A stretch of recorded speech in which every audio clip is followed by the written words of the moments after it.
তো শেখ হাসিনা সেই কথার সাথে আমি জামাত ইসলামের নেতাদের এবং এনসিপি নেতাদের কথা থেকে এখন মানে এক জায়গায় এসে যায়। ওই জুলাই সনদ অনুযায়ী তারা আরেকটা শুরু করতে পারে, পাল্টা একটা পার্লামেন্ট শুরু করতে পারে। এই যে জুলাই সনদে বিএনপি স্বাক্ষর করলো, তারপর গণভোটে হ্যাঁ জয়যুক্ত হলো, এখন বিএনপি সরকার গঠনের পর আসলে তাদের এই যে শপথ, সংস্কার পরিষদের সদস্য হিসেবে শপথ না নেয়া, এই বিষয়টিকে আপনি কিভাবে দেখেন? আসলে কি দুটি শপথ নেওয়া তাদের উচিত ছিল কিনা, এই প্রসঙ্গে আপনার মতামত?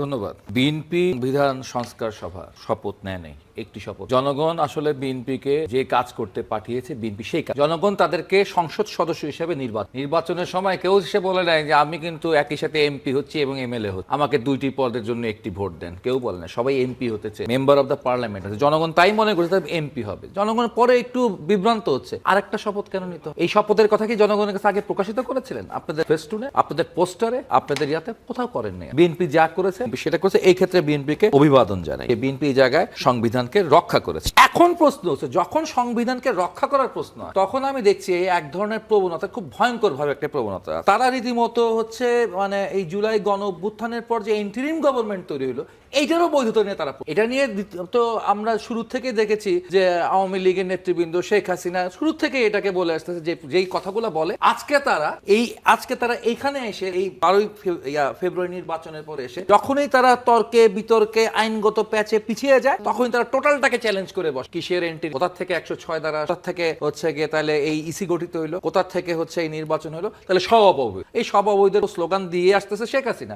তো শেখ হাসিনা সেই কথার সাথে আমি জামাত ইসলামের নেতাদের এবং এনসিপি নেতাদের কথা থেকে এক সুরে এখন মানে এক জায়গায় এসে যায়। কথায় কথা আমি এর আগেও দেখেছি, উনি যে বৈধতা প্রশ্ন বললো না, দ্বৈত নাগরিক, আমি নিজে আমার আপিল যখন বাতিল হয়েছে, আমার আপিলের দিন একই দিনে হচ্ছে গিয়ে, আমি নাম বলবো না, একজন ব্যারিস্টার আছে খুব বিখ্যাত আমাদের, অনেকগুলো বইপত্র নিয়ে এসেছেন, তিনিও ওই দিনে বইপত্র নিয়ে গেলেন। যখন আমি দেখলাম যে তার ওই দ্বৈত নাগরিক আরেকটি ইসলামিক দলের দ্বৈত নাগরিক ছিলেন, সেটাকে যখন পেঁচিয়ে ফেলেছে নির্বাচন কমিশন, প্রায় বাতিল হয়ে যাচ্ছে, ফাট করে বললো আপনাদের বৈধতা, আপনারা যে সংবিধান আইন দেখাচ্ছেন আপনাদের বৈধতা নাই, আপনারা কই থেকে আসছেন, ঠিক আছে, ইন্টারিম কই থেকে। তখন দেখলাম সাথে সাথে নির্বাচন কমিশনে স্কুইজ হয়ে গেল। স্কুইজ হয়ে তারা বললো আচ্ছা এটা পেন্ডিং থাকুক সিদ্ধান্ত, অমুক তারিখ এটার ফয়সালা। এরপর আমি দেখলাম যে হলো আমারটা হিত হয়ে গেল, আমাদের বিষয়টাকে সিগনেচারের সমস্যা। পরে তো দেখলাম যে হচ্ছে ঠিকই ওই ব্যক্তি তার হচ্ছে গিয়ে বৈধতা পেয়ে গেল। হ্যাঁ, ওই একটা বক্তব্য যে এটা আপনারা কই থেকে পাইছেন, আপনারা ইন্টারিম কই থেকে আসছেন, আপনারা ইসি কই থেকে আসছেন, এই একটা কথা বলে তারা অনেকগুলো বেআইনি কাজ, ভবিষ্যৎ যে কেউ বেআইনি কাজ করে বলবে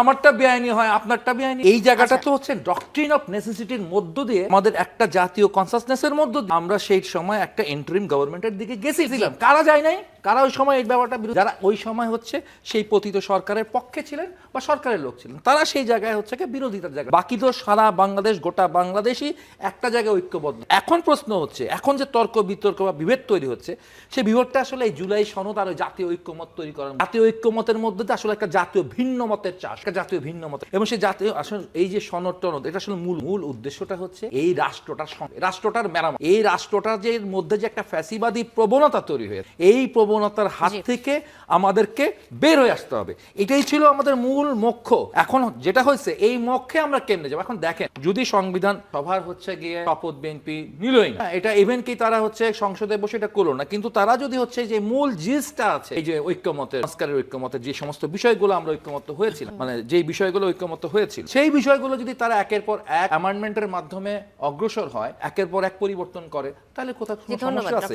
আর নাকি আরেকটা মজার কথা বলি, 60 জনের কোরআনের একটা ব্যাপার আছে, এই জুলাই সনদের ব্যাপার দেখেন কতটা অনভিজ্ঞ। এই বিখ্যাত হচ্ছে গিয়ে আলিরিয়াস, 60 জনের কোরআন। এখন বিএনপি তো 2/3 মেজরিটি, তারা শপথ করে, কিন্তু ওনারা তো হচ্ছে করেছেন শপথ, ওনারা 60 জনের বেশি শপথ। ওনারা ইচ্ছা করলে ওই জুলাই সনদ অনুযায়ী তারা আরেক সভা শুরু করতে পারে, পাল্টা একটা পার্লামেন্ট শুরু করতে পারে। জাতিকে কত বড় ভিন্নমত, কত বড় জাতীয় বিভক্তির জায়গা নিয়ে গেছেন এই হচ্ছে আলিরিয়াজের এই জুলাই সনদের মাধ্যমে। ডক্টর সাজিদুল হক রুবেল, ধন্যবাদ